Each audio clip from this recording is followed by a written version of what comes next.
Hello बच्चों, कैसे हैं आप लोग। उम्मीद करते हैं आप मस्त होंगे, स्वस्थ होंगे।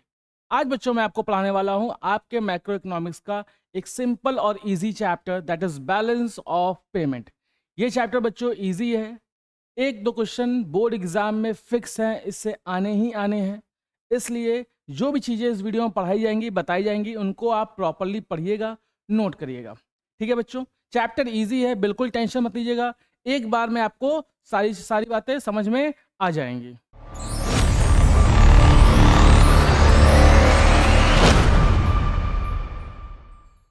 तो सबसे पहले बच्चों आप ये समझिए कि बैलेंस ऑफ पेमेंट होता क्या है। अब balance of payment is an accounting statement. ये बच्चों का अकाउंटिंग स्टेटमेंट है विच रिकॉर्ड्स इकोनॉमिक ट्रांजेक्शन। ये क्या करता है? ये इकोनॉमिक ट्रांजेक्शन रिकॉर्ड करता है between resident of a country and rest of the world. मतलब कि अगर आप किसी कंट्री में रिसाइड कर रहे हैं और उस कंट्री में, ठीक है, रिसाइड करते हुए आप दूसरे कंट्री से buying and selling of goods and services कर रहे हैं, तो जब आप दूसरे कंट्री से गुड्स और सर्विसेज खरीद रहे हैं तो हमें उस ट्रांजेक्शन को भी क्या करना होता है? रिकॉर्ड करना होता है। और उस ट्रांजेक्शन को रिकॉर्ड करने का काम कौन करता है? बैलेंस ऑफ पेमेंट करता है। मतलब एक कंट्री से दूसरे कंट्री के बीच में जो भी ट्रांजेक्शन्स हो रहे हैं, जब उनको रिकॉर्ड किया जाता है तो उसको हम लोग बोलते हैं बैलेंस ऑफ पेमेंट। ठीक है, अब balance of payment is an accounting statement. Accounting statement इसलिए कहा जा रहा है क्योंकि ये अकाउंट्स, जैसे हम लोग अकाउंट्स में ट्रांजेक्शन को रिकॉर्ड करते हैं, उसी तरीके से बैलेंस ऑफ पेमेंट में ट्रांजेक्शन को रिकॉर्ड किया जाता है। कौन से ट्रांजेक्शन को रिकॉर्ड किया जाता है? इकोनॉमिक ट्रांजेक्शन को रिकॉर्ड किया जाता है। अब इकोनॉमिक ट्रांजेक्शन क्या होता है ये अभी मैं आपको बताऊंगा। ठीक है, ये इकोनॉमिक ट्रांजेक्शन रिकॉर्ड किया जाता है किसके बीच में? रेसिडेंट ऑफ अ कंट्री, जिस कंट्री में आप रिसाइड कर रहे हैं उस कंट्री से अदर किसी कंट्री में अगर आप buying and selling of goods कर रहे हैं, तो जब उसको हम लोग ट्रांजेक्शन को रिकॉर्ड करते हैं तो उसको हम लोग बोलते हैं बैलेंस ऑफ पेमेंट। ये ट्रांजेक्शन होता है बच्चों, ये नॉर्मली स्पेसिफिक पीरियड का रिकॉर्ड होता है, यूजली 1 ईयर। मतलब एक साल के अंदर जो भी आप इकोनॉमिक ट्रांजेक्शन कर रहे हैं एक कंट्री से दूसरे कंट्री के बीच में, जब उसको हम लोग रिकॉर्ड करते हैं तो उसको हम लोग क्या कहते हैं? बैलेंस ऑफ पेमेंट कहते हैं। क्लियर हो गया यहां तक? अब बात आती है कि यहां पे जो वर्ड यूज किया गया था कंट्री रेसिडेंट या रेसिडेंट ऑफ अ कंट्री, ठीक है, तो रेसिडेंट ऑफ अ कंट्री में कौन कौन लोग इंक्लूड होते हैं? कोई इंडिविजुअल, कोई सिंगल पर्सन, कोई फर्म है उसको भी रेसिडेंट में काउंट करते हैं, कोई गवर्नमेंट एजेंसीज हैं उनको भी रेसिडेंट में काउंट किया जाता है। मतलब कोई सिंगल पर्सन हो, कोई फर्म हो, कोई गवर्नमेंट एजेंसीज हो, उनको भी क्या करते हैं हम लोग? उनको भी हम लोग रेसिडेंट ऑफ कंट्री में काउंट करते हैं। मतलब ये तीनों भी अगर कोई ट्रांजेक्शन दूसरे कंट्री से कर रहे हैं तो उसको भी हम लोग रिकॉर्ड करेंगे, तो उसको भी हम लोग बैलेंस ऑफ पेमेंट कहेंगे। ठीक है, ध्यान देने वाली बात है कि रेसिडेंट ऑफ अ कंट्री में डिप्लोमैट्स काउंट नहीं होते, फॉरेन मिलिट्री पर्सनल काउंट नहीं होते, फॉरेन कंपनीज ब्रांचेस काउंट नहीं होती। मतलब अगर ये लोग डिप्लोमैट्स, फॉरेन मिलिट्री पर्सनल और फॉरेन कंपनी ब्रांचेस, अगर ये कोई ट्रांजेक्शन एक कंट्री दूसरे कंट्री के बीच में करेंगे, मतलब कोई एक कंट्री से दूसरे कंट्री के बीच में कोई ट्रांजेक्शन करेंगे, तो इनको रिकॉर्ड हम लोग बैलेंस ऑफ पेमेंट में नहीं करते। क्यों? क्योंकि इनको हम लोग कंट्री के रेसिडेंट नहीं मानते हैं। क्लियर है? तो अगर कोई इंडिविजुअल, कोई फर्म, कोई गवर्नमेंट ट्रांजेक्शन कर रहा है तो उसको रिकॉर्ड किया जाएगा। ठीक है, कंट्री के रेसिडेंट के पॉइंट ऑफ व्यू से उनको रेसिडेंट काउंट करेंगे, उनको रिकॉर्ड करेंगे। लेकिन डिप्लोमैट्स, फॉरेन मिलिट्री पर्सनल और फॉरेन कंपनी ब्रांचेस को ट्रांजेक्शन करेंगे तो उनको हम लोग काउंट नहीं करेंगे, तो उनको हम लोग बैलेंस ऑफ पेमेंट में रिकॉर्ड नहीं करेंगे। क्लियर हो गया? अब बात आती है कि इकोनॉमिक ट्रांजेक्शन क्या होता है। मैं कब से बार बार आपको बोल रहा था कि एक कंट्री से दूसरे कंट्री के बीच में जो ट्रांजेक्शन होता है, ठीक है, उसको हम रिकॉर्ड करते हैं। तो कौन सा ट्रांजेक्शन होता है बच्चों? इकोनॉमिक ट्रांजेक्शन होता है। कौन सा ट्रांजेक्शन होता है? इकोनॉमिक ट्रांजेक्शन होता है। ठीक है, अब ये इकोनॉमिक ट्रांजेक्शन होता क्या है, ध्यान दीजिए। इकोनॉमिक ट्रांजेक्शन्स में बच्चों हम लोग 4 टाइप के ट्रांजेक्शन के बारे में बात करेंगे। 4 चीजों में हम डील करते हैं। ट्रांजेक्शन मतलब buying and selling of goods, तो 4 चीजों का, गुड्स एंड सर्विसेज, असेट, सब काउंट हो जाते हैं। ठीक है, तो ये ट्रांजेक्शन हम लोग करते हैं, ये हम लोग 4 टाइप से बेसिकली करते हैं। पहला, विजिबल आइटम का ट्रांजेक्शन होता है। विजिबल आइटम मतलब वो गुड्स जिनको हम देख सकते हैं, जिनको हम छू सकते हैं। ठीक है, ये फिजिकल गुड्स हैं। ठीक है, that are exported and imported.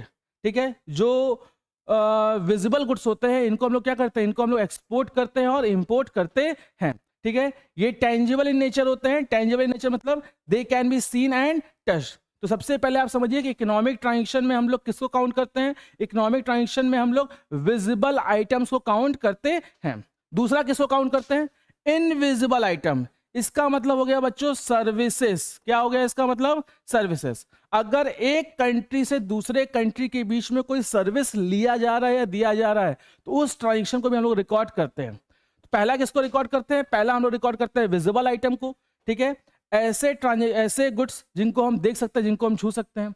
दूसरा हम रिकॉर्ड करते हैं इनविजिबल आइटम को, जिनको देखा नहीं जा सकता, जिनको छुआ नहीं जा सकता, सिर्फ महसूस किया जा सकता है, ठीक है, तो वो सर्विसेज होती हैं, ठीक है। सर्विसेज में आपकी आ जाती हैं shipping services, banking services, insurance services, tourism, ठीक है। ये इनटेंजिबल होते हैं, ये इनटेंजिबल होते हैं, कैन नॉट बी सीन और टच, इनको हम लोग देख नहीं सकते, इनको हम लोग छू नहीं सकते।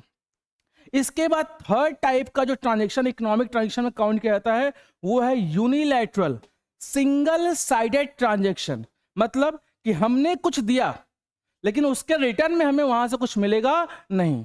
मतलब अगर आप कोई काम कर रहे हैं तो उसके रिटर्न में आपको कुछ मिलने वाला नहीं है। इसको बोलता है सिंगल साइड ट्रांजैक्शन। एक होता है बाइलेटरल, एक होता है यूनिलैटरल। बाइलेटरल मतलब हमने कुछ दिया और उसके बदले वहां से हमें कुछ मिला, इसको बोलता है बाइलेटरल ट्रांजैक्शन। और सिंगल या फिर ये कह लीजिए यूनिलैटरल ट्रांसफर या यूनिलैटरल ट्रांजैक्शन, हमने कुछ दिया लेकिन उसके बदले हमें कुछ मिला नहीं। तो तीसरा जो type of transaction economic transaction में काउंट होता है वो होता है यूनिलैटरल ट्रांसफर या यूनिलैटरल ट्रांजैक्शन, ठीक है। Gift, personal remittance and other transfer without compensation. Without compensation मतलब कि उसके रिटर्न में कुछ आपको मिलने वाला नहीं है, सिंगल साइड ट्रांसफर। और लास्ट जो ट्रांजैक्शन हम लोग इकोनॉमिक ट्रांजैक्शन में काउंट करते हैं वो है कैपिटल ट्रांसफर। कैपिटल ट्रांसफर मतलब it relates to capital receipt and capital payment. अगर कोई ऐसा रिसिप्ट आ रहा है जो कि buying and selling of asset से आ रहा हो, जैसे मैंने कोई असेट बेच दिया, उसके थ्रू पैसा आ गया, तो उसको हम लोग बोलते हैं कैपिटल रिसिप्ट, तो वो कैपिटल ट्रांजैक्शन होगा, ठीक है बच्चों। अगर हमने लोन ले लिया तो उसको भी हम लोग बोलेंगे कैपिटल रिसिप्ट, वो कैपिटल ट्रांजैक्शन होगा, ठीक है। हमने डिसइन्वेस्टमेंट कर दिया, वो भी कैपिटल रिसिप्ट होगा, उसको भी हम लोग कैपिटल ट्रांसफर या कैपिटल ट्रांजैक्शन मानते हैं। हमने लोन दे दिया, हमने लोन दे दिया तो उसको हम लोग बोलेंगे कैपिटल पेमेंट, ठीक है।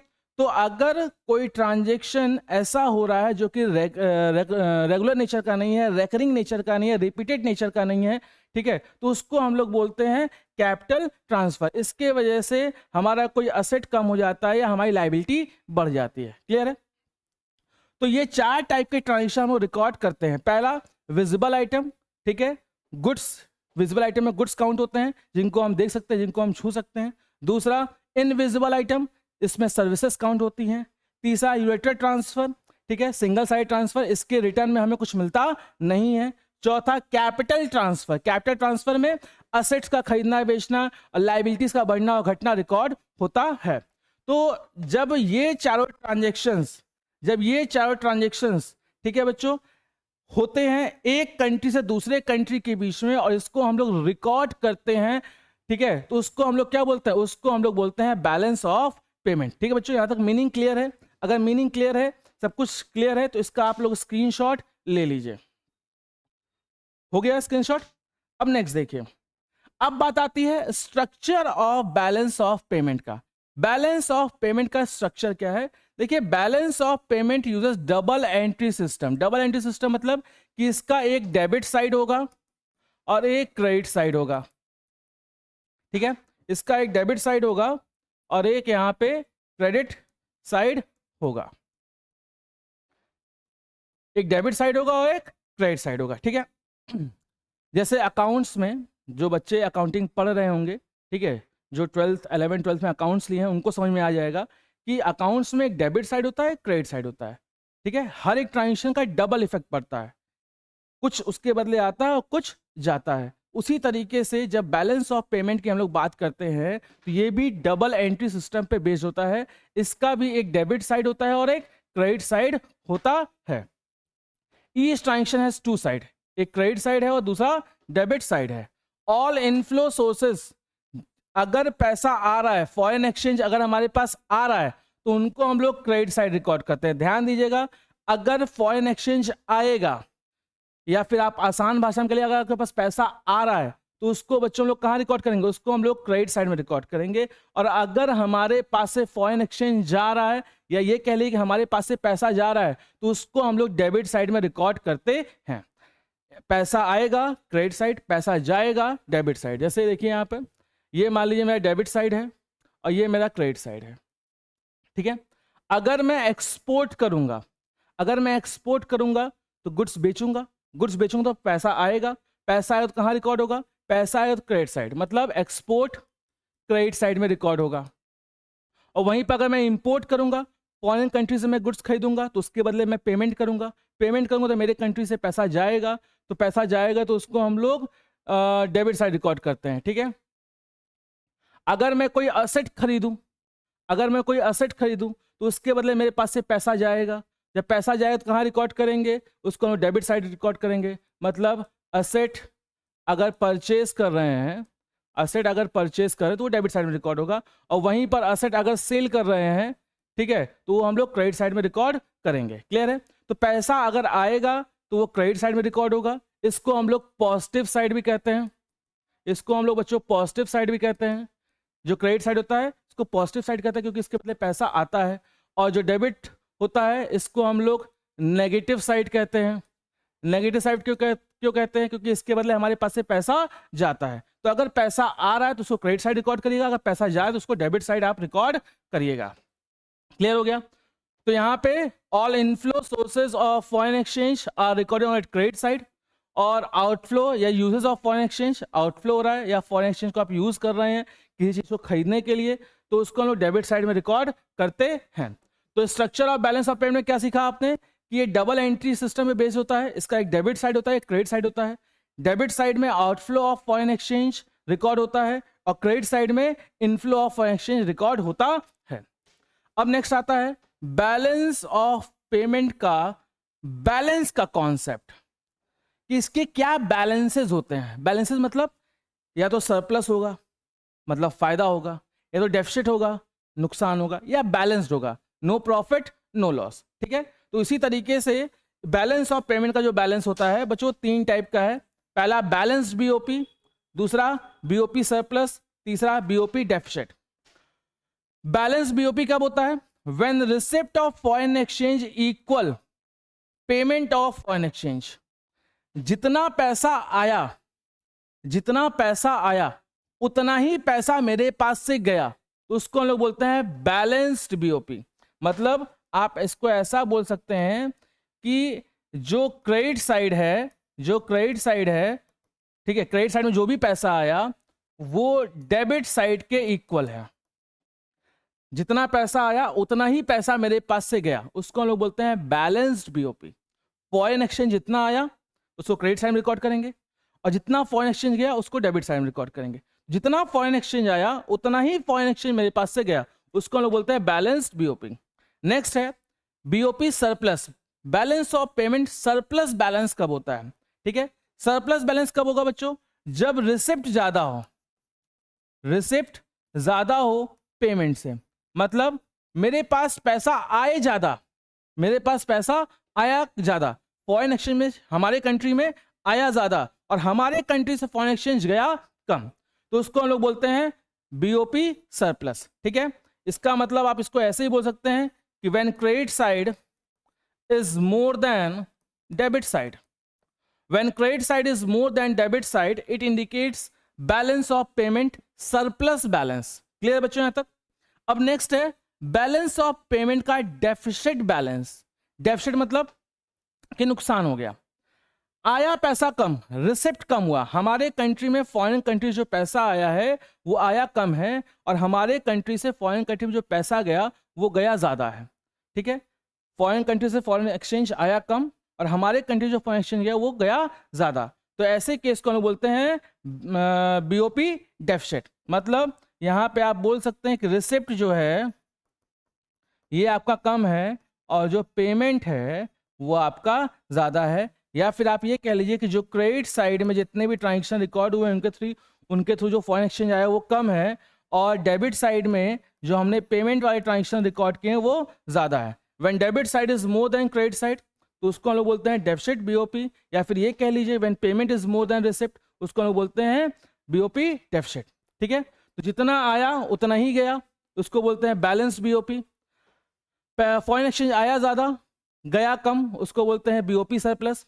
और बैलेंस ऑफ पेमेंट डेफिसिट में जितना पैसा आया उससे ज़्यादा पैसा हमारे पास से चला गया, फॉरेन एक्सचेंज आया कम, फॉरेन एक्सचेंज गया ज़्यादा, उसको हम लोग बोलते हैं डेफिसिट बीओपी। क्लियर है बच्चों, इसका स्क्रीनशॉट आप लोग ले लीजिए। नेक्स्ट देखिए, नेक्स्ट बात आती है बैलेंस ऑफ ट्रेड की। ठीक है, अभी हम लोगों ने जो इकोनॉमिक ट्रांजैक्शन पढ़ा था उसमें हम लोगों ने पढ़ा था कि भाई सबसे पहला हम लोग विजिबल आइटम रिकॉर्ड करते हैं, विजिबल आइटम रिकॉर्ड करते हैं। ठीक है, दूसरा हम लोग पढ़े थे इनविजिबल आइटम रिकॉर्ड करते हैं, फिर यूनिलैटरल, और लास्ट में कैपिटल। ये 4 टाइप के हम लोग पढ़े थे। ये 4 टाइप के ट्रांजेक्शन हम लोग बैलेंस ऑफ पेमेंट में रिकॉर्ड करते हैं। ठीक है, ये 4 टाइप के ट्रांजेक्शन लोग क्या करते हैं, बैलेंस ऑफ पेमेंट में रिकॉर्ड करते हैं। अब जब आप बात करेंगे इन 4 टाइप के ट्रांजेक्शन की, बैलेंस ऑफ पेमेंट की, ठीक है, तो इसमें जो सबसे पहला है विजिबल आइटम, जो सबसे पहला है इसमें विजिबल आइटम। ठीक है, जब सिर्फ और सिर्फ हम लोग विजिबल आइटम के बारे में बात करें, मतलब हम लोग एक्सपोर्ट और इंपोर्ट के बारे में बात करें। विजिबल आइटम मतलब वो जिनको हम देख सकते हैं, जिनको हम छू सकते हैं। ठीक है, मतलब buying and selling of goods. Goods क्या होता है बच्चों, गुड्स वो होता है जिनको हम देख सकते हैं, जिनको हम छू सकते हैं। तो जब हम गुड्स खरीदते हैं और जब हम गुड्स बेचते हैं, ठीक है, तो जब हम लोग गुड्स खरीदते हैं तो उसको हम लोग बोलते हैं इंपोर्ट, और जब हम लोग गुड्स बेचते हैं उसको हम लोग बोलते हैं एक्सपोर्ट। ठीक है, तो जब हम लोग गुड्स का खरीदना और बेचना सिर्फ और सिर्फ रिकॉर्ड करें, या फिर ऐसे कह लीजिए कि जब हम लोग गुड्स का खरीदना और सिर्फ गुड्स का बेचना ही रिकॉर्ड करें, मतलब इसके अलावा ना उसमें इनविजिबल आइटम काउंट होंगे, ना उसमें यूनिलैटरल ट्रांसफर काउंट होंगे, ना उसमें कैपिटल ट्रांजैक्शन काउंट होंगे। ठीक है, इन तीनों को हमको काउंट नहीं करना है। हम सिर्फ और सिर्फ किसके बारे में बात कर रहे हैं, विजिबल आइटम के बारे में बात कर रहे हैं, गुड्स के बारे में बात कर रहे हैं, गुड्स का खरीदना और गुड्स का बेचना बात कर रहे हैं। तो जब इस गुड्स के बारे में बात हो और उसको हम लोग रिकॉर्ड करते हैं तो उसको हम लोग बोलते हैं बैलेंस ऑफ ट्रेड।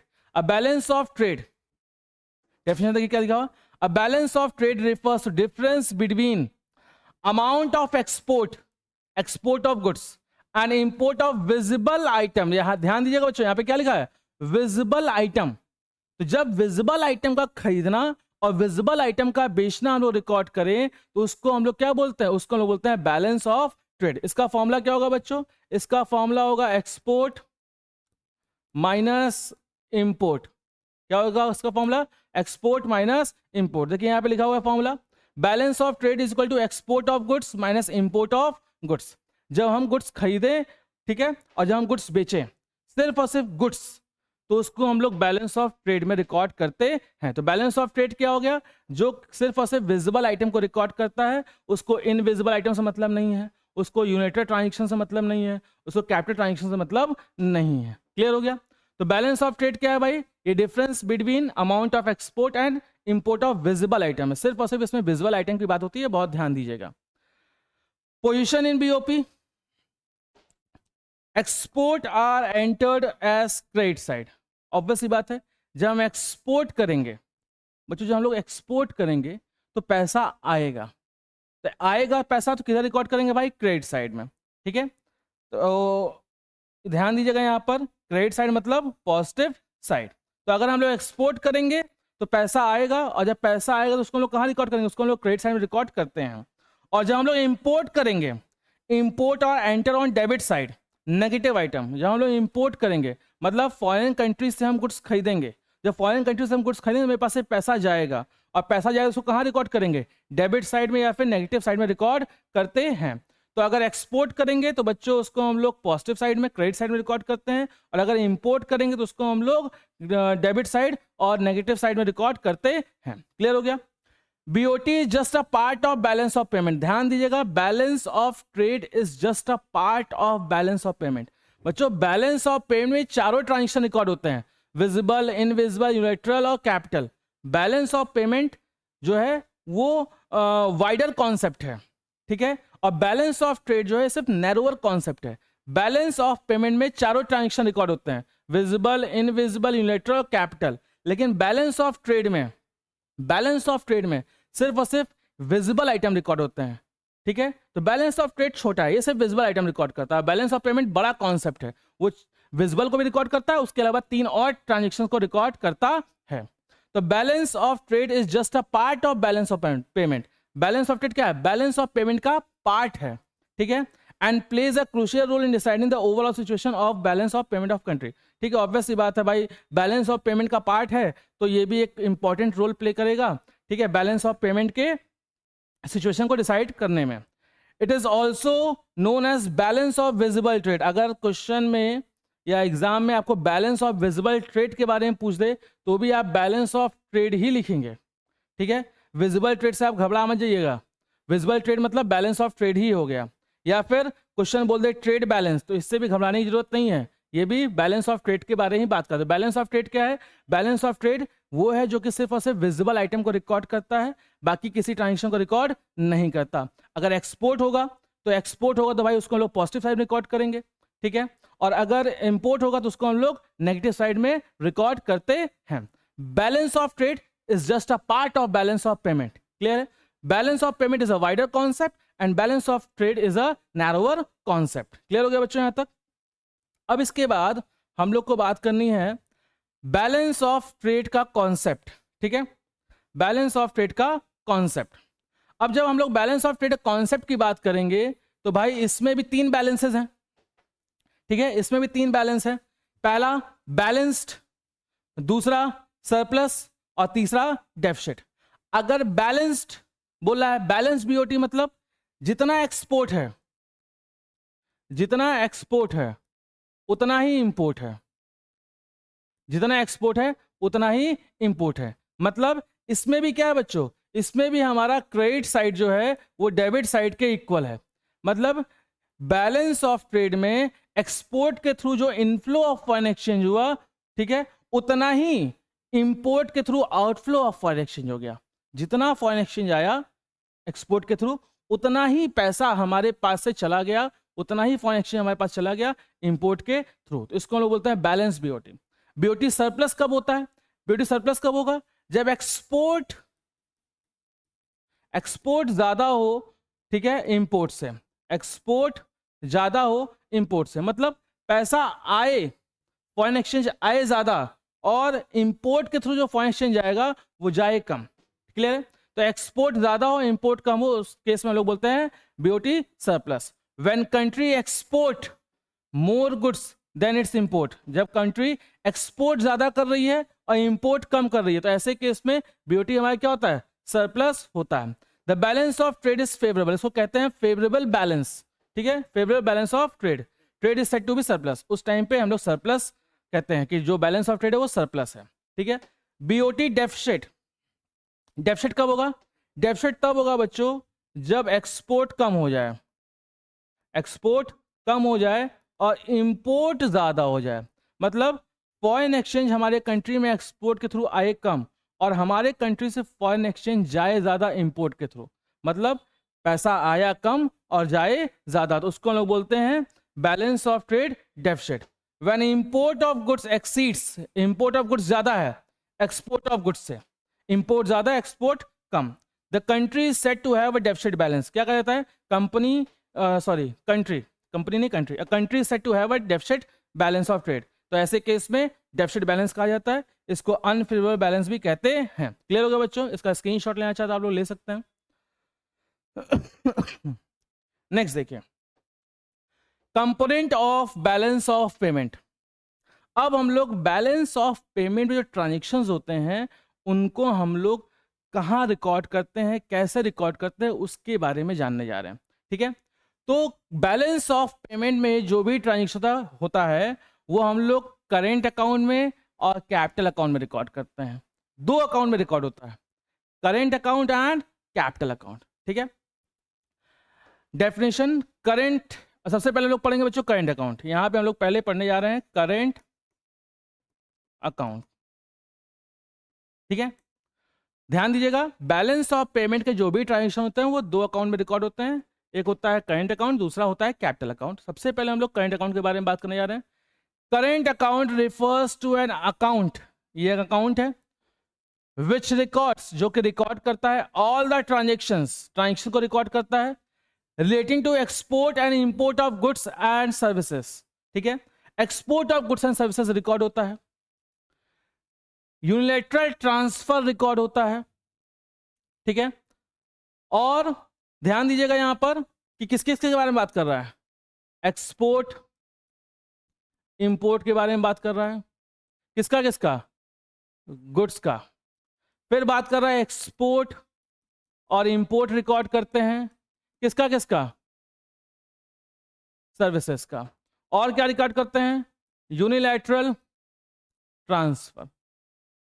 ठीक है, तो अगर आप बच्चों ध्यान दीजिए, यहां पे जो हम लोग पढ़े थे, यहां पे हम लोग पढ़े थे visible item, invisible item, unilateral और कैपिटल, ये चार पढ़े थे कि चार टाइप के ट्रांजेक्शन होते हैं। स्टार्टिंग के तीन ये हमारे विजिबल, इनविजिबल, यूनिलैटरल, स्टार्टिंग के तीन कहाँ रिकॉर्ड होंगे, स्टार्टिंग के तीन करेंट अकाउंट में रिकॉर्ड होंगे, और जो कैपिटल ट्रांसफर है, कैपिटल ट्रांजेक्शन होगा, ये कैपिटल अकाउंट में रिकॉर्ड होगा। ठीक है, वही बात यहाँ पे आपको मैं बताना चाह रहा था कि यहाँ पे export and import of goods क्या हो गया बच्चों, ये हो गया हमारा विजिबल आइटम। ठीक है, export and import of services क्या हो गया, ये हो गया हमारा इनविजिबल आइटम, और यूनिलैटरल ट्रांसफर तो है ही है। तो मतलब जो ये तीन ट्रांजेक्शन है, इनको हम लोग करेंट अकाउंट में रिकॉर्ड करेंगे, और जो चौथा लास्ट बचा वो कहाँ रिकॉर्ड होगा, वो कैपिटल अकाउंट में रिकॉर्ड होगा। तो करेंट अकाउंट क्या है, करेंट अकाउंट है वो account which records all the transactions relating to export and import of goods, मतलब visible item, export and import of services, मतलब invisible item, and unilateral transfer. ठीक है, तो चार टाइप के ट्रांजेक्शन होते हैं। स्टार्टिंग के तीन करेंट अकाउंट में जाएंगे, और लास्ट चौथा जो कैपिटल ट्रांजेक्शन होगा, जहां पर असेट का खरीदना बेचना, लोन लेना देना बात होती है, वो हमारा कैपिटल अकाउंट में रिकॉर्ड होगा। क्लियर हो गया यहां तक। The current account contain receipt and payment relating to all the transaction of visible item. बोल रहा है कि करेंट अकाउंट सारे ट्रांजेक्शन रिकॉर्ड करता है। ठीक है, कौन कौन से, किसके किसके, विजिबल आइटम के सारे ट्रांजेक्शन रिकॉर्ड करेगा, इनविजिबल आइटम के सारे ट्रांजेक्शन रिकॉर्ड करेगा, और यूनिलैटरल ट्रांसफर के सारे ट्रांजेक्शंस रिकॉर्ड करेगा। क्लियर है, ध्यान दीजिएगा कि तीन ही इसमें आते हैं, विजिबल, इनविजिबल और unilateral transfer. Component of current account में क्या क्या आता है भाई, export and import of goods. ठीक है, इनको हम लोग मर्चेंडाइज ट्रांजेक्शन भी बोलते हैं और विजिबल ट्रेड भी बोलते हैं। Payment of import of goods is written on the negative side. भाई अगर हम payment of import of goods, अगर हम गुड्स खरीदेंगे, इंपोर्ट करेंगे, तो पैसा जाएगा, और पैसा जाएगा तो कहाँ रिकॉर्ड करेंगे बच्चों, पैसा जाएगा तो डेबिट साइड में रिकॉर्ड होता है। कहाँ रिकॉर्ड होता है, डेबिट साइड में। ठीक है, बैलेंस, और इसमें सर रिसिप्ट भी होगा, हाँ, and receipt of export on the positive side. और अगर हम रिसिप्ट कर रहे हैं, मतलब हम एक्सपोर्ट कर रहे हैं, उसके थ्रू पैसा आ रहा है, तो उसको हम लोग कहाँ रिकॉर्ड करेंगे, उसको हम लोग क्रेडिट साइड में रिकॉर्ड करेंगे। ये हम लोग शुरू से पढ़ते आ रहे हैं। ठीक है, कि पैसा आएगा तो उसको हम लोग जो है क्रेडिट साइड में रिकॉर्ड करेंगे, पैसा जाएगा उसको हम डेबिट साइड में रिकॉर्ड करेंगे। तो अगर हम लोग इंपोर्ट करेंगे, ठीक है भाई, तो करेंट अकाउंट के इंपोर्ट करेंगे तो करेंट अकाउंट के डेबिट साइड में रिकॉर्ड होगा, और अगर एक्सपोर्ट कर रहे हैं तो करेंट अकाउंट के क्रेडिट साइड में रिकॉर्ड होगा। Balance of visible trade is known as balance of trade, ये हम लोग पहले ही पढ़ चुके हैं। बैलेंस ऑफ विजिबल ट्रेड को हम लोग बैलेंस ऑफ ट्रेड भी कहते हैं। अब export and import of services, अगर सर्विसेज खरीद रहे हैं और बेच रहे हैं, सर्विसेज ले रहे हैं, दे रहे हैं, ठीक है, उसके थ्रू जो पैसा आएगा वो कैसे रिकॉर्ड होगा, करेंट अकाउंट में। ठीक है, तो अगर पैसा आएगा बच्चों, अगर पैसा आ रहा है तो उसको क्रेडिट साइड में रिकॉर्ड करिएगा, और अगर पैसा जाएगा तो उसको आप डेबिट साइड में रिकॉर्ड करिएगा। क्लियर है, पहले आप समझ लीजिए कि export and import of services में क्या होता है।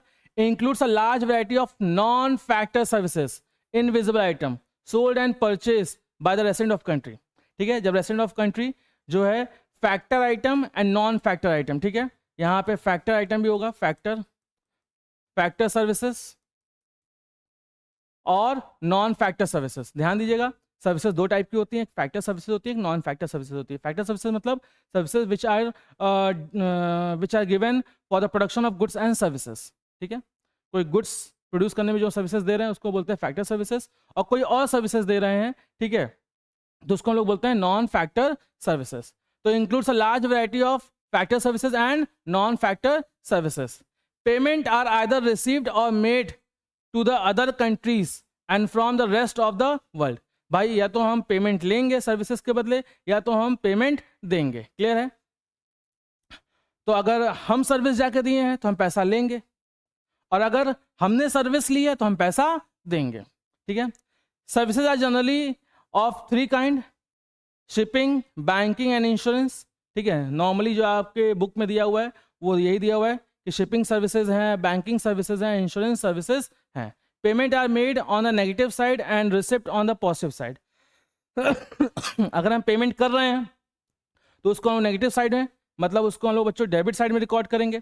पैसा जा रहा है तो डेबिट साइड में, करेंट अकाउंट के डेबिट साइड में रिकॉर्ड होगा, और अगर पैसा आ रहा है तो करेंट अकाउंट के क्रेडिट साइड में रिकॉर्ड होगा। क्लियर हो गया? तो पहला हम लोगों ने क्या पढ़ा यहाँ पे? पहला हम लोगों ने पढ़ा करेंट अकाउंट में हम लोग export and import of goods record करते हैं। दूसरा हम लोगों ने पढ़ा कि हम लोग करेंट अकाउंट में export and import of services record करते हैं, इनविजिबल आइटम रिकॉर्ड करते हैं। तीसरा जो हम लोग रिकॉर्ड करते हैं वो है unilateral transfer, unilateral transaction, single side transactions, जैसे गिफ्ट हो गया, ठीक है, गिफ्ट मिला या गिफ्ट दिए, ठीक है, donation, personal remittance and other one sided transaction, और जो वन साइड ट्रांजेक्शन होगा, ठीक है, यूनिलैटरल ट्रांजेक्शंस भी करेंट अकाउंट में रिकॉर्ड होता है। अगर उसके बदले पैसा आ रहा है तो उसको आप क्रेडिट साइड में रिकॉर्ड करिएगा करेंट अकाउंट के, और उसके बदले पैसा जा रहा है तो उसको आप डेबिट साइड में रिकॉर्ड करिएगा करेंट अकाउंट के। क्लियर हो गया बच्चों? यहाँ तक इसका स्क्रीनशॉट लेना चाहता आप लोग ले सकते हैं। नेक्स्ट देखिए, अब करेंट अकाउंट के बैलेंस की बात करेंगे। जैसे बैलेंस ऑफ पेमेंट का बैलेंस था, बैलेंस ऑफ ट्रेड का बैलेंस था, उसी तरीके से करेंट अकाउंट का भी बैलेंस है।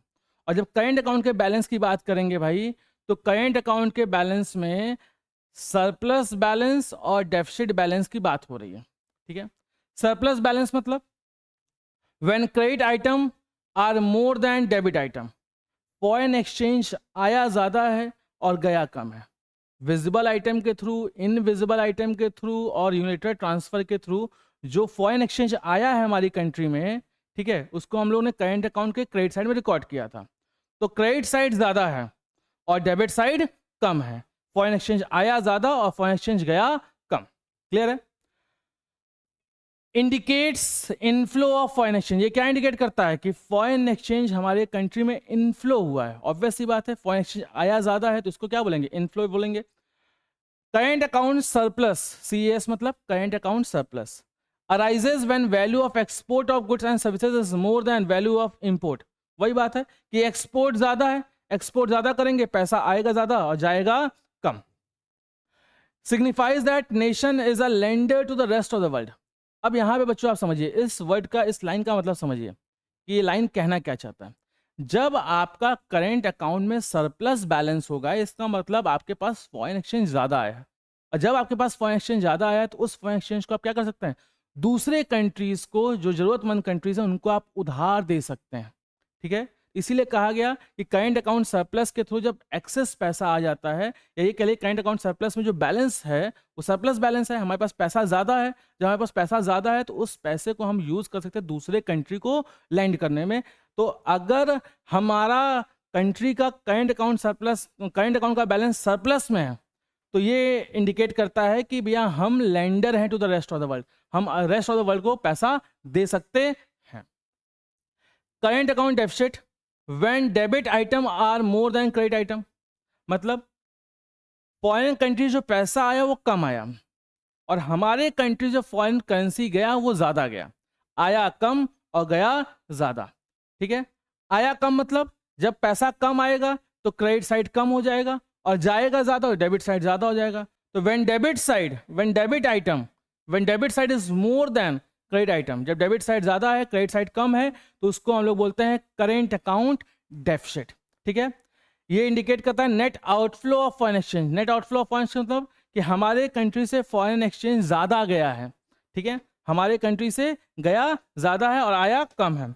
Current account deficit arises when value of export of goods, ठीक है, एंड सर्विसेज, एक्सपोर्ट कम है, then the value of import, export कम है, इंपोर्ट ज्यादा है, ठीक है। तो ऐसे केस में करंट अकाउंट का डेफिसिट बैलेंस हो जाता है।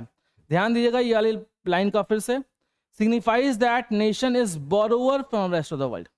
भाई फॉरेन कंट्री से फॉरेन एक्सचेंज आया कम और गया ज्यादा, जितना आया नहीं उससे ज्यादा चला गया। इसका मतलब आया 100 करोड़ और गया जो है हमारे पास से 120 करोड़, तो 20 करोड़ रुपए एक्स्ट्रा गया। वो 20 करोड़ रुपए कहाँ से आएगा? हमें दूसरे कंट्री से उधार लेना पड़ेगा। तो ऐसे केस में हम बोरोवर हो जाते हैं। अगर डेफिसिट चलता है तो हम बोरोवर हो जाते हैं, हमें जो एक्सेस पैसा गया उसको मीट करने के दूसरे कंट्री से पैसा उधार लेना पड़ता है। और अगर वहीं पे सरप्लस है तो मेरे पास पैसा एक्स्ट्रा आया है, बचा है, तो हम दूसरे कंट्री को उधार दे सकते हैं। तो सरप्लस केस में हम लोग क्या होते हैं भाई? हम लोग लेंडर होते हैं, और डेफिसिट केस में हम लोग क्या होते हैं? हम लोग बोरोवर हो जाते हैं। क्लियर हो गया बच्चों यहाँ तक? इसका स्क्रीनशॉट ले लीजिए आप लोग। नेक्स्ट, अब हम लोग बात करेंगे कैपिटल अकाउंट की। किसके बारे में बात करेंगे बच्चों? कैपिटल अकाउंट की, ठीक है। ध्यान दीजिएगा कि जब हम लोग कैपिटल अकाउंट के बारे में बात करेंगे तो कैपिटल अकाउंट में सिर्फ और सिर्फ कैपिटल ट्रांसफर आते हैं, क्योंकि 4 टाइप के ट्रांजेक्शन पढ़े थे हम लोगों ने। पहला विजिबल, जो कि करंट अकाउंट में रिकॉर्ड हो गया, इनविजिबल करंट अकाउंट में रिकॉर्ड हो गया, यूनिलैटरल करंट अकाउंट में रिकॉर्ड हो गया। फिर बचा क्या? फिर बचा कैपिटल ट्रांसफर। तो कैपिटल अकाउंट में सिर्फ और सिर्फ हम लोग कैपिटल ट्रांजेक्शन को रिकॉर्ड करते हैं। देखिए, a capital account of BOP records all those transactions between resident of a country, किसके बीच में? Resident of country and rest of the world के बीच में रिकॉर्ड करता है। विच कॉजेज, ध्यान दीजिएगा, which causes change in asset and liability of resident of country. किसी transaction के वजह से अगर हमारे रेसिडेंट ऑफ अ कंट्री का असेट या लायबिलिटी चेंज हो जाए, क्या चेंज हो जाए बच्चों?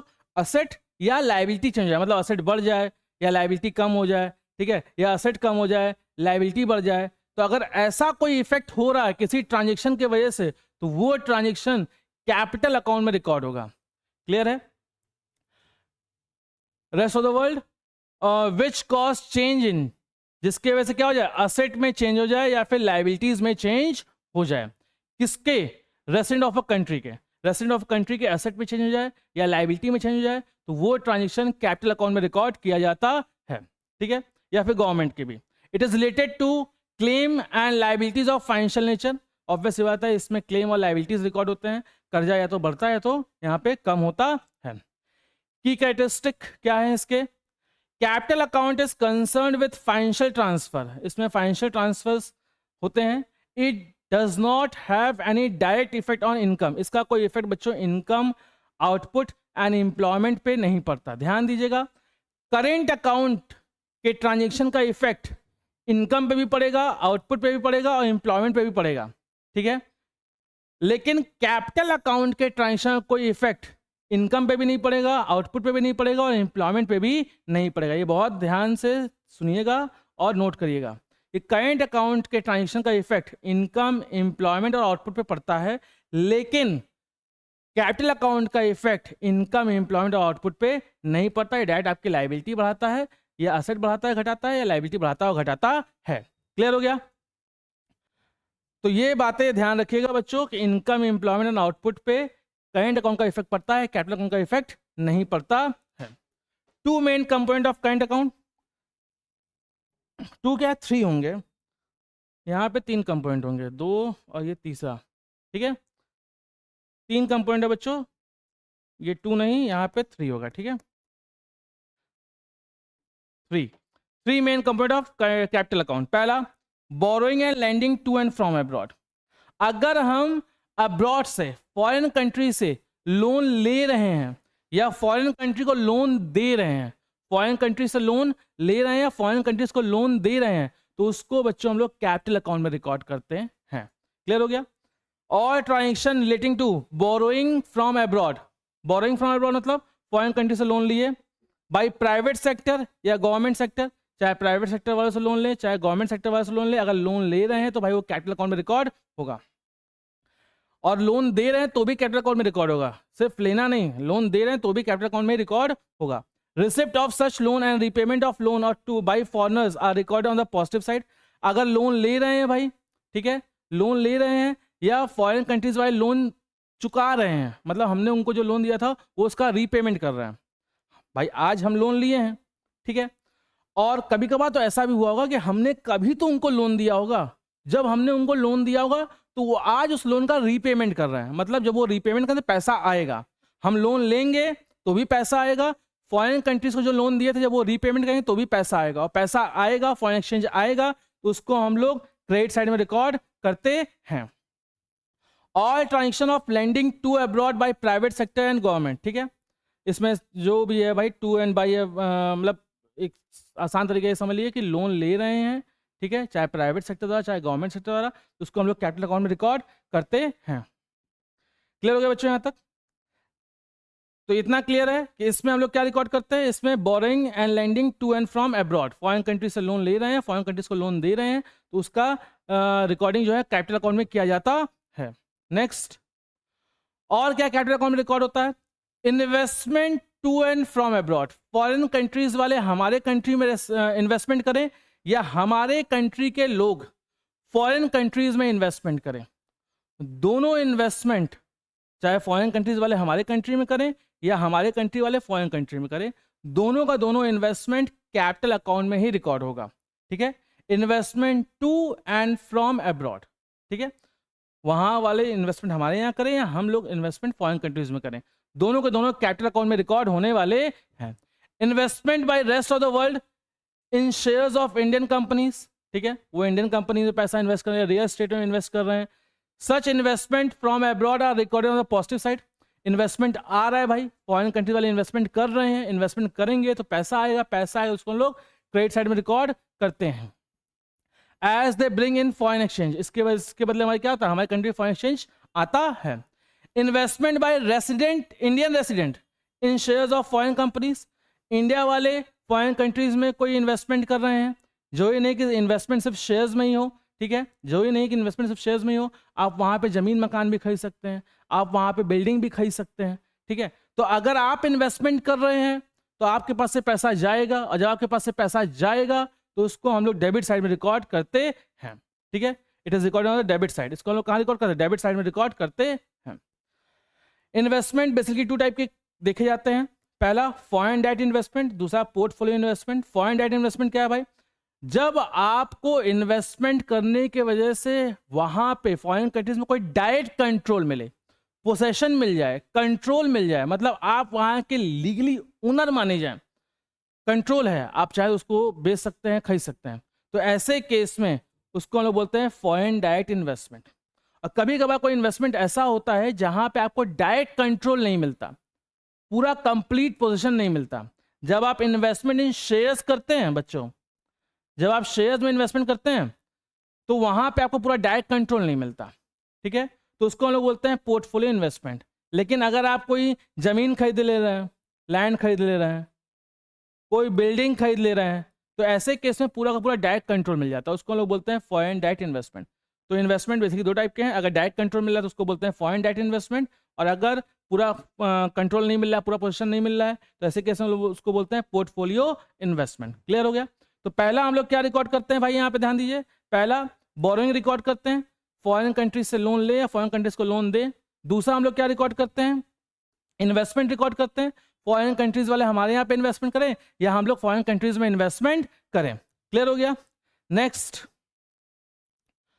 थर्ड टाइप का ट्रांजेक्शन जो कैपिटल अकाउंट में रिकॉर्ड होता है वो change in foreign exchange reserve है। फॉरेन एक्सचेंज रिजर्व कौन मेंटेन करता है भाई? आरबीआई मेंटेन करता है। कौन मेंटेन करता है? आरबीआई मेंटेन करता है, ठीक है। तो आरबीआई का फॉरेन एक्सचेंज अगर बढ़ रहा है या घट रहा है तो वो भी कैपिटल अकाउंट में ही रिकॉर्ड होगा। आरबीआई जो अपने पास फॉरेन एक्सचेंज रिजर्व मेंटेन कर रही है, वो फॉरेन एक्सचेंज रिजर्व अगर बढ़ जाए और घट जाए तो उसको भी हम लोग कहाँ रिकॉर्ड करते हैं? कैपिटल अकाउंट में रिकॉर्ड करते हैं।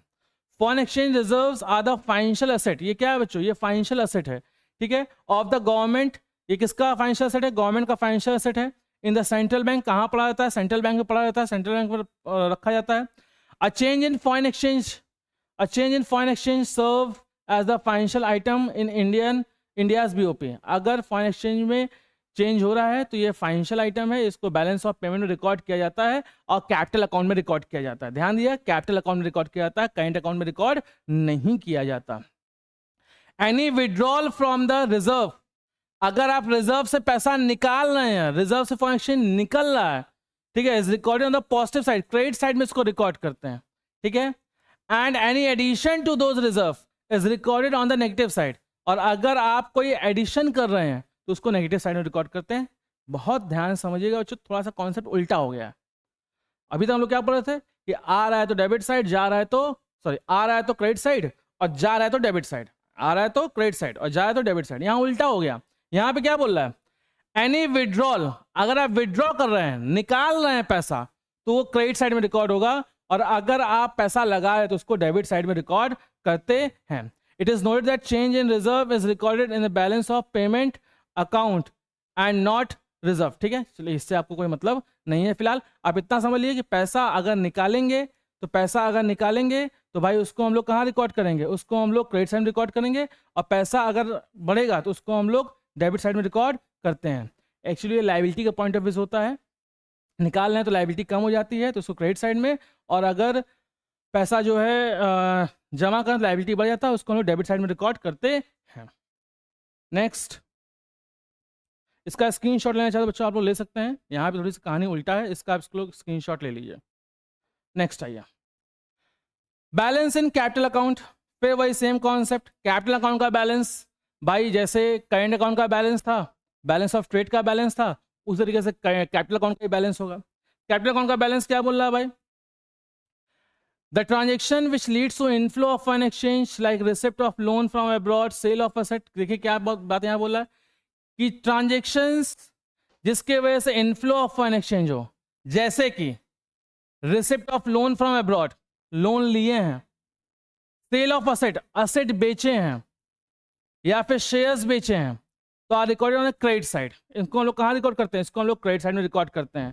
भाई लोन लिए, फॉरेन एक्सचेंज आएगा, क्रेडिट साइड में रिकॉर्ड होगा, और अगर असेट बेचे हैं तो फॉरेन एक्सचेंज आएगा, वो भी क्रेडिट साइड में रिकॉर्ड होगा।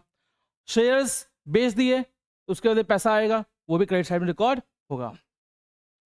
Similarly transactions which leads to outflow, और अगर पैसा जाए, फॉरेन एक्सचेंज जाए, like repayment of loan, loan चुका दिए, लोन का रीपेमेंट कर दिए तो पैसा जाएगा। फॉरेन कंट्री से लोन लिए थे, आज उसको रीपेमेंट कर दिए, पैसा जाएगा। Purchase of asset, foreign countries में कोई असेट खरीद लिए, पैसा जाएगा। Shares in foreign countries, foreign countries में कोई शेयर्स हमने खरीद लिया, किसी कंपनी में किसी कंपनी का शेयर्स खरीद लिया तो उसके लिए पैसा जाएगा। क्लियर है। Are recorded on the debit और नेगेटिव साइड, इनको हम लोग कहाँ रिकॉर्ड करते हैं, इनको हम लोग नेगेटिव साइड में रिकॉर्ड करते हैं। मतलब सेम वही कॉन्सेप्ट, इनफ्लो होगा तो क्रेडिट साइड में, और अगर आउटफ्लो होगा तो डेबिट साइड में। Inflow of foreign exchange credit side में, outflow of foreign exchange debit side में रिकॉर्ड होता है। नेक्स्ट आता है surplus versus deficit in capital account, कि भाई बैलेंसेस की बात की जाए तो जब बैलेंस की बात करेंगे तो अगर क्रेडिट साइड ज़्यादा है डेबिट साइड से, क्रेडिट साइड ज़्यादा है डेबिट साइड से, तो वो सरप्लस होगा। Arise when credit item are more than debit item, credit side ज़्यादा है, क्रेडिट आइटम ज़्यादा है, इनफ्लो ऑफ फॉरेन एक्सचेंज ज़्यादा हुआ है, इनफ्लो ऑफ फॉरेन एक्सचेंज ज़्यादा हुआ है, और आउटफ्लो ऑफ फॉरेन एक्सचेंज कम हुआ है, तो वो इंडिकेट करता है कैपिटल अकाउंट सरप्लस। ठीक है। Deficit in capital account, deficit कब होगा, डेफिसिट तब होगा when debit side is more than credit side, debit side ज़्यादा है, क्रेडिट साइड कम है, मतलब आउटफ्लो ऑफ फॉरेन एक्सचेंज ज़्यादा हुआ है और इनफ्लो ऑफ फॉरेन एक्सचेंज कम हुआ है। इट इंडिकेट्स नेट आउटफ्लो, ये क्या इंडिकेट करता है भाई, नेट आउटफ्लो इंडिकेट करता है। क्लियर हो गया। इसका स्क्रीनशॉट लेना चाहते आप लोग ले सकते हैं। कैपिटल अकाउंट में भी दो बैलेंस होते हैं, सरप्लस और डेफिसिट। सरप्लस मतलब आय ज़्यादा और जाए कम, आय ज़्यादा और जाए कम, तो उसको हम लोग बोलते हैं सरप्लस। और डेफिसिट में डेबिट साइड ज़्यादा है, क्रेडिट साइड कम है, मतलब गया ज़्यादा, फॉरेन एक्सचेंज गया ज़्यादा और आया कम। क्लियर हो गया। Next, balance on current account versus balance on capital account. अब ध्यान दीजिएगा बच्चों यहाँ पे कि जो करेंट अकाउंट का बैलेंस होगा और जो कैपिटल अकाउंट का बैलेंस होगा, इसका होता क्या है। Current account and capital account are interrelated, दोनों इंटरलेटेड है। और deficit in current account, current account में डेफिसिट है, मतलब करेंट अकाउंट नेगेटिव में चल रहा है, करेंट अकाउंट माइनस में चल रहा है, तो उसको सपोर्ट कौन करेगा? उसको सपोर्ट करेगा कैपिटल अकाउंट। अगर करेंट अकाउंट में पैसा कम पड़ता है तो कैपिटल अकाउंट के सरप्लस बैलेंस को हम लोग यूज कर सकते हैं करेंट अकाउंट के डेफिसिट बैलेंस को सेट ऑफ करने के लिए। ध्यान समझिएगा, करेंट अकाउंट में अगर पैसा कम है, डेफिसिट है, करेंट अकाउंट का डेफिसिट बैलेंस है, करेंट अकाउंट का भाई अगर डेफिसिट बैलेंस है और वहीं पर हमारे कैपिटल अकाउंट में सरप्लस बैलेंस है, ठीक है, तो जो करेंट अकाउंट का सरप्लस बैलेंस है इसको हम लोग यूज करेंगे करेंट अकाउंट के डेफिसिट को सेट ऑफ करने के लिए, इसको भरने के लिए। ठीक है, ध्यान दीजिएगा, a deficit in current account, a deficit in current account, a deficit in current account must be settled by surplus in capital account. कि अगर करेंट अकाउंट में डेफिसिट है तो सरप्लस, कैपिटल अकाउंट में सरप्लस होगा वो सेट ऑफ करेगा। A surplus in current account must be matched by deficit in capital account. और अगर उल्टा हो जाए कहानी तब कि करेंट अकाउंट जो है वो सरप्लस में आ जाए, करेंट अकाउंट वो सरप्लस में आ जाए और जो कैपिटल अकाउंट है वो हमारा डेफिसिट में आ जाए, तो करेंट अकाउंट के जो सरप्लस का बैलेंस होगा वो यूज किया जाएगा कैपिटल अकाउंट के सरप्लस को मैच करने के लिए। मतलब भाई दोनों एक दूसरे का सहारा बनेंगे, करेंट अकाउंट कैपिटल का सहारा बनेगा, कैपिटल अकाउंट करेंट का सहारा बनेगा। तो अगर करेंट अकाउंट में डेफिसिट है तो कैपिटल अकाउंट के सरप्लस को यूज करेंगे, और वहीं पर अगर कैपिटल अकाउंट में सरप्लस है, या फिर ये कह लीजिए कि हाँ करेंट अकाउंट में सरप्लस है और कैपिटल अकाउंट में डेफिसिट है, तो करेंट अकाउंट का बैलेंस यूज करेंगे कैपिटल के लिए। उल्टा हो जाए, करेंट अकाउंट में डेफिसिट हो जाए और कैपिटल अकाउंट में सरप्लस हो जाए, तो कैपिटल अकाउंट का बैलेंस यूज करेंगे करेंट अकाउंट के डेफिसिट के लिए। क्लियर हो गया? This means that two accounts work together, दोनों अकाउंट एक साथ चलते हैं टू बैलेंस आउट, एक दूसरे को बैलेंस करने के लिए। If country spend more on import then it earn from export, तो करेंट अकाउंट का डेफिसिट हो जाएगा। It must compensate by receiving more foreign investment और लोन कैपिटल अकाउंट। जैसे आप पहले ये समझ लिए बच्चों कि अगर आप करेंट अकाउंट में डेफिसिट में चल रहे हैं, आपके पास से पैसा जा ज़्यादा रहा है और आ कम रहा है, तो कब तक ऐसा चलेगा? कब तक ऐसा चलेगा? बहुत लंबे समय तक नहीं चल पाएगा। आपको उस पैसे को भरने के लिए या तो लोन लेना पड़ेगा, या फिर आपको अपने कोई असेट बेचने पड़ेंगे। जब आप असेट बेचेंगे पैसा आएगा, तो जितना एक्स्ट्रा जरूरत था, जो डेफिसिट था, उसको उठा के आप क्या करेंगे? करेंट अकाउंट में यूज कर लेंगे। लोन लेंगे, उसके थ्रू जो पैसा आएगा करेंट अकाउंट के डेफिसिट में यूज कर लेंगे। सिंपल सी बात, अगर आपका इनकम कम है और आपकी खर्चा ज़्यादा है तो आपको लोन लेना पड़ सकता है या फिर आपको असेट बेचना पड़ सकता है। मतलब क्या करेंट अकाउंट में पैसा कम पड़ेगा तो कैपिटल अकाउंट का सहारा लेना पड़ सकता है। क्लियर हो गया यहां तक? इसका स्क्रीनशॉट बच्चों आप लोग ले लीजिए। नेक्स्ट देखिए, अब बात करते हैं हम लोग autonomous and accommodating item. Important है बच्चों, थोड़ा ध्यान रखिएगा इसको, इसके बारे में क्वेश्चंस एक दो बार आ चुके हैं, ठीक है, तो इसलिए उसको ध्यान रखिएगा। ऑटोनॉमस आइटम्स क्या होते हैं? ट्रांजेक्शन्स अंडरटेकन वॉलेंट्री, आप खुद की इच्छा से ट्रांजेक्शन कर रहे हैं, on economic motive and profit motive. किस लिए ट्रांजेक्शन कर रहे हैं? ऑटोनॉमस आइटम मतलब अगर आप कोई ट्रांजेक्शन कर रहे हैं खुद की इच्छा से और वो ट्रांजेक्शन कर रहे हैं प्रॉफिट कमाने के लिए, किसके लिए? प्रॉफिट कमाने के लिए, without direct reference to BOP position. Balance of payment का क्या पोजीशन है? बैलेंस ऑफ पेमेंट सरप्लस में है कि डेफिसिट में, इससे आपको मतलब नहीं है। आप कोई ट्रांजेक्शन कर रहे हैं सिर्फ और सिर्फ प्रॉफिट कमाने के लिए, तो उसको हम लोग बोलते हैं autonomous item.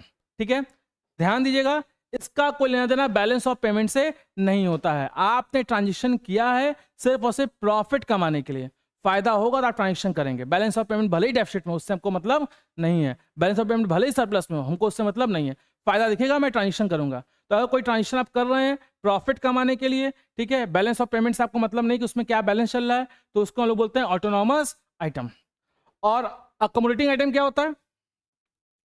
Balance of payment. देखिए यहां क्या लिखा हुआ है, transaction specifically undertaken to balance of payment. ये ट्रांजेक्शन बैलेंस ऑफ पेमेंट को बैलेंस करने के लिए, बैलेंस ऑफ पेमेंट को बैलेंस करने के लिए हम जो ट्रांजेक्शन कर रहे हैं उसको हम लोग बोलते हैं अकोमोडेटिंग आइटम। मतलब ये ट्रांजेक्शन प्रॉफिट कमाने के लिए नहीं हो रहा है, ये ट्रांजेक्शन बैलेंस ऑफ पेमेंट को बैलेंस करने के लिए। अगर डेफिसिट चल रहा है, अगर डेफिसिट चल रहा है तो हम कोई अपना असेट बेच देंगे, हम लोन ले लेंगे। क्लियर है? तो ये जो असेट बेचना और लोन लेना किया, ये भी तो ट्रांजेक्शन ही है। ये किस लिए किया? बैलेंस ऑफ पेमेंट को डेफिसिट से हटाने के लिए, बैलेंस करने के लिए। ठीक है? सरप्लस चल रहे हैं, सरप्लस मतलब कि आया ज़्यादा है गया कम है, सरप्लस चल रहे हैं तो हमने कोई असेट खरीद लिया, हमने लोन दे दिया। तो ये ट्रांजेक्शन हमने क्यों किया? ये ट्रांजेक्शन हमने बैलेंस ऑफ पेमेंट को बैलेंस करने के लिए किया। मतलब कोई ट्रांजेक्शन अगर हम कर रहे हैं बैलेंस ऑफ पेमेंट को बैलेंस करने के लिए तो उसको हम लोग बोलते हैं अकोमोडेटिंग आइटम। ठीक है? पर ये देखिए क्या लिखा हुआ है, ट्रांजेक्शन आर टेकन वॉलंटरी, ये प्रॉफिट मोटिव का होता है। Trade, export, import driven by the demand, अगर डिमांड है तो आप एक्सपोर्ट करेंगे और इंपोर्ट करेंगे, भले ही डेफिसिट में चल रहा हो, भले ही सरप्लस में चल रहा हो, उससे हमको मतलब नहीं है भाई। हमें अगर एक्सपोर्ट करना हो तो हम एक्सपोर्ट करेंगे, हमें इंपोर्ट करना हो तो हम इंपोर्ट करेंगे। प्राइवेट फॉरेन डायरेक्ट इन्वेस्टमेंट, आपने इन्वेस्टमेंट कर दिया, पोर्टफोलियो इन्वेस्टमेंट कर दिया, remittance from worker abroad to the families. ठीक है? फॉरेन कंट्रीज वाले पैसा यहाँ भेज रहे हैं, यहाँ से पैसा फॉरेन कंट्रीज में जा रहा है, तो वो सारे ट्रांजेक्शन क्या होता है? ऑटोनॉमस आइटम होते हैं। इनको हम लोग बैलेंस ऑफ पेमेंट को ध्यान में ना रखते हुए करते हैं, सिर्फ और सिर्फ प्रॉफिट कमाने के लिए करते हैं। Accommodating item, transaction specifically undertaken to balance the BOP, balance of payment को बैलेंस करने के लिए कर रहे हैं। When autonomous items create an imbalance, जब ऑटोनॉमस आइटम के वजह से इम्बैलेंस हो जाता है, मतलब ये जो ट्रांजेक्शन किए इसके वजह जब इम्बैलेंस हो जाता है तो उसको बैलेंस करने के लिए जो ट्रांजेक्शन किया जाता है उसको हम लोग बोलते हैं accommodating item. Often involving official intervention, इसमें गवर्नमेंट का इंटरवेंशन करना, मतलब ये गवर्नमेंट का इंटरवेंशन हो जाता है। सेंट्रल बैंक इंटरवेंशन इन foreign exchange market, central bank को फॉरेन एक्सचेंज मार्केट में आना पड़ सकता है। ठीक है? उसको इंटरवेंस करना पड़ जाता है। Borrowing from international financial institutions, foreign country से लोन लेना पड़ सकता है, फाइनेंशियल जो फॉरेन फाइनेंशियल इंस्टीट्यूशन उनसे लोन लेना पड़ सकता है। Change in official foreign exchange reserve, अपने फॉरेन एक्सचेंज रिजर्व को चेंज करना पड़ सकता है। Government aids and grant to the correct imbalance, या फिर गवर्नमेंट क्या करती है? गवर्नमेंट कुछ स्टेप्स लेती है। ठीक है? लोन देती है, लोन लेती है, फाइनेंशियल हेल्प प्रोवाइड कराती है। ठीक है? ये इम्बैलेंस को मैच करने के लिए या फाइनेंशियल हेल्प लेती भी है, जो नहीं प्रोवाइड करा ले भी रही है। ध्यान दीजिएगा कि कोई ट्रांजेक्शन अगर हम कर रहे हैं प्रॉफिट कमाने के लिए, बैलेंस ऑफ पेमेंट को मद्देनजर रखते हुए नहीं कर रहे हैं, तो उसको हम लोग बोलते हैं ऑटोनॉमस आइटम। कोई ट्रांजेक्शन हम लोग कर रहे हैं सिर्फ और सिर्फ बैलेंस ऑफ पेमेंट को बैलेंस करने के लिए, तो उसको हम लोग बोलते हैं accommodating item. Balance of payment जैसे डेफिसिट चल रहा है तो उसको बैलेंस करना होगा, तो जो ट्रांजेक्शन करेंगे उसको अकोमोडेटिंग आइटम बोलेंगे। सरप्लस चल रहा है तो उसको भी बैलेंस करना होगा। ठीक है? तो उसको उसके लिए जो ट्रांजेक्शन करेंगे उसको भी हम लोग अकोमोडेटिंग आइटम बोलते हैं। क्लियर हो गया बच्चों? इसका स्क्रीनशॉट ले लीजिए आप लोग। डेफिसिट और surplus in balance of payment, balance of payment में अगर डेफिसिट है सरप्लस है तो क्या होता है? Deficit in balance of payment account arise, deficit कब अराइज होता है? When total inflow on account of autonomous transactions are less, autonomous transaction के थ्रू जो पैसा आया वो कम आया। यहाँ पे बच्चों जो ट्रांजेक्शन हमने किया, ऑटोनॉमस आइटम का जो ट्रांजेक्शन हमने किया, इसके थ्रू जो पैसा आया वो आया कम, इसके थ्रू जो पैसा आया वो आया कम, और हमारे कंट्री जो पैसा गया वो गया ज़्यादा। देन टोटल आउटफ्लो, मतलब इनफ्लो कम है ऑटोनॉमस आइटम के थ्रू और आउटफ्लो ज़्यादा है, तो क्या हो जाता है? हमारा जो बैलेंस ऑफ पेमेंट होता है वो डेफिसिट में हो जाता है। किस में हो जाता है बच्चों? वो डेफिसिट में हो जाता है। On the other hand, if total inflow on account of autonomous transaction, inflow क्या है? ऑटोनॉमस आइटम्स के थ्रू जो ट्रांजेक्शन हुआ, ठीक है, उसके थ्रू इनफ्लो ज़्यादा हुआ, आउटफ्लो कम हुआ, तो फिर क्या हो जाता है? हमारा बैलेंस ऑफ पेमेंट सरप्लस में हो जाता है। क्लियर हो गया यहाँ तक? इसके बाद नेक्स्ट, अब खत्म बच्चों। तो ये चैप्टर बच्चों हमारा यहीं पे खत्म होता है। लगभग जितनी भी चीज़ें थी सब आपको पढ़ा दी गई हैं, जो भी बातें इसमें बताई गई सब इंपॉर्टेंट है, उनको आप ध्यान से पढ़िएगा और वीडियो को जो है स्टार्टिंग से लेकर एंड तक पूरा देखिएगा। अगर आपने बच्चों हमारे चैनल को लाइक नहीं किया, सब्सक्राइब नहीं किया, तो लाइक कर दिया और सब्सक्राइब कर दिया, ताकि और अच्छे अच्छे वीडियोस आपको ऐसे ही मिलते रहें। तो आज के लिए इतना ही बच्चों, फिर मिलेंगे नए चैप्टर के साथ। जय हिंद, जय भारत।